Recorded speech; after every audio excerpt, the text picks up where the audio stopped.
Hello friends, आज मी बनवणार आहे मटर पनीर। या रेसिपीसाठी मी घेतलाय पनीर, भिजवलेले हिरवे वाटाणे, बारीक चिरलेला कांदा, टमाटा, कोथिंबीर आणि शिमला मिरची। सर्वात आधी गॅसवर कढाईमध्ये थोडंसं तेल गरम करायचं आहे। यामध्ये मोहरी टाकायची आहे, मग जिरे टाकायचे आणि बारीक चिरलेला कांदा कढाईमध्ये चांगला लालसर होईपर्यंत परतून घ्यायचा आहे।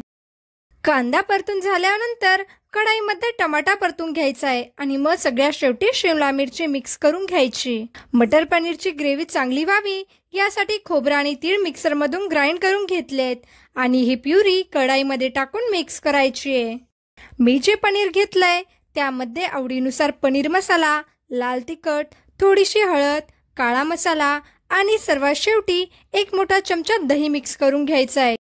कढाईतील मसाल्यांमध्ये हे पनीर चांगलं मिक्स करायचं आहे आणि सर्वात शेवटी गरम पाण्यात हे सगळं मिश्रण एकजीव करून घ्यायचं आहे आणि भाजी शिजू द्यायची आहे।